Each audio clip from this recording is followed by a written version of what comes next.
Well, the famous, or maybe the infamous, depending on who you are and where you sit, atheist professor and speaker Richard Dawkins has been getting just pilloried on social media ever since an interview was released, which he described himself as like a cultural Christian and that he valued living in a Christian culture. He said that it made him feel warm and at home when surrounded by all the hallmarks of a culture built by believing Christians because of their Christianity.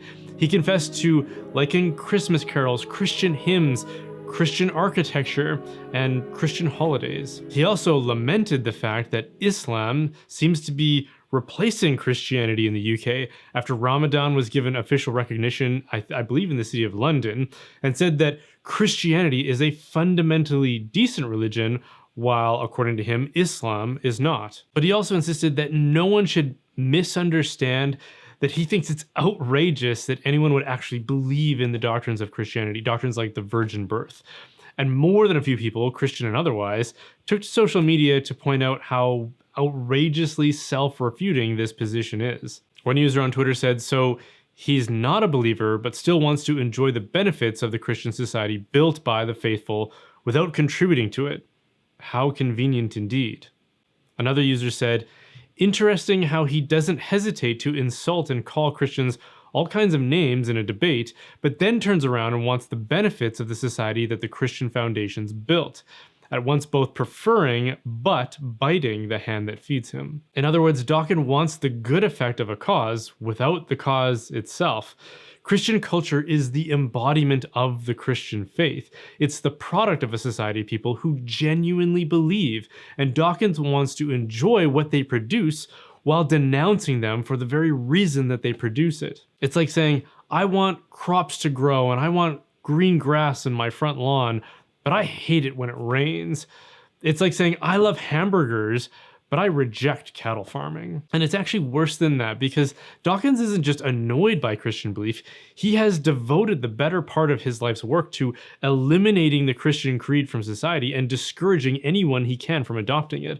But the thing is, you don't get culture without creed. Culture is downstream from creed. You don't get one without the other. To destroy creed is to destroy culture. You can't exert every effort to do that and then turn around and lament the fact of your success. That's unimaginably short-sighted, and frankly, it's just stupid. And the fact of that incoherence wasn't lost on most people paying attention, especially Christians.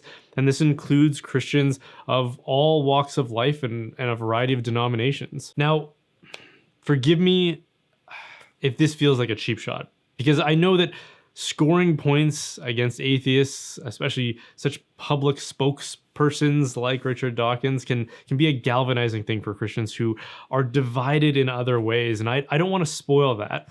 But it's just such a glaring opportunity to point out that a lot of Christians are operating under a theological system that employs this exact same fallacious logic. And I point this out not to rub your nose in it, but because it's a scandal that we as Christians, as disciples of Jesus, are not united. Christ's dying prayer was for the unity of his believers. And if the church is something like a family and God is our Father, then how offensive it must be for him that his children are simultaneously divided while insisting that we love him. Like, what kind of father has all kinds of children that aren't part of the same family? That's scandalous, and it's a scandal that we have imposed on God. So I offer this observation in the hopes that it will resonate with some of you and help you see that a point of contention that keeps Christians divided, it just shouldn't exist. It should be abandoned because of its incoherence. And that is the Protestant doctrine that Scripture is an infallible authority, but the church is not. Because the Bible, as we know it, is an effect of the church. The church is the cause, and the Bible is the effect. And that's somewhat of an oversimplification because the two actually support and sustain each other. But even if you don't think so, if you don't think that the church is a cause of the Bible, just think about it sequentially. Ask yourself, which came first, the church or the Bible? Because the Bible and the church agree that the answer is the church. If the church never existed, you never would have gotten the Bible. If the Bible never existed, you still could have had a church. And in fact, for the first several generations of the church, while the rest of the New Testament was still being written, and long before it was composed into something like a canon, the church was flourishing without a written New Testament. In the same way that Richard Dawkins wants a Christian culture without Christianity, Protestantism wants an authoritative Bible without the authority that compiled it. Here's like a more specific analogy that I think will help a little bit, bearing in mind that the Bible isn't a book.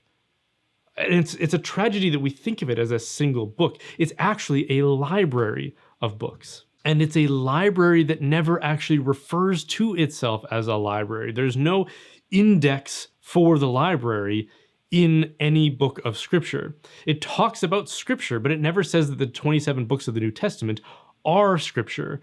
We needed the church's tradition to tell us that. So again, returning to this analogy, imagine an actual physical library, which isn't hard to imagine because such a thing exists and you've probably been to one. But imagine someone decides to build a library entirely devoted to something like professional development.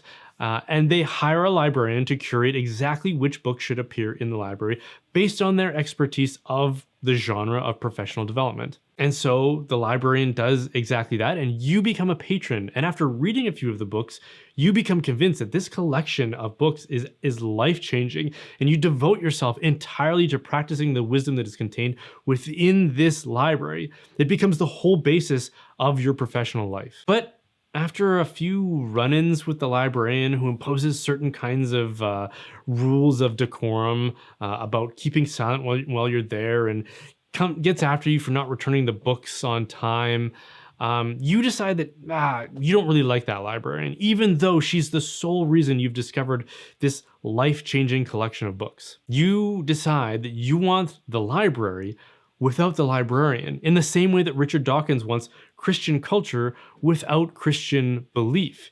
You want the effect without the cause. You want the Bible without the church's authoritative tradition, which was necessary to compose that Bible. And you can't have one without the other. You can't have the effect without the cause, because that's just selectively greedy and rationally incoherent.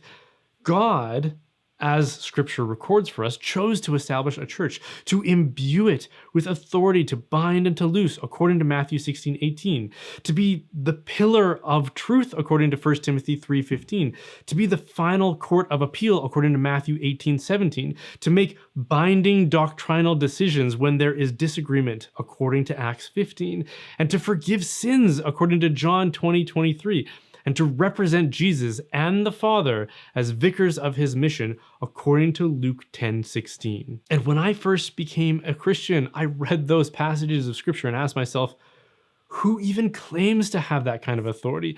And the only answer I could come up with was the Catholic Church. The Protestant churches I was attending, and I did attend them, denied that such a church even exists, and thereby denied Scripture's own description of Christ's church. It's time to come home, brothers and sisters. The reason polemicists like Richard Dawkins are so effective is because we don't stand united in witness against his denunciation. Our unity is what will glorify God, according to Christ's own dying prayer in John 17:23. He says that the world will know that he is the Christ by the unity of his disciples. As long as we are divided, the world will only continue to slide into chaos and godlessness.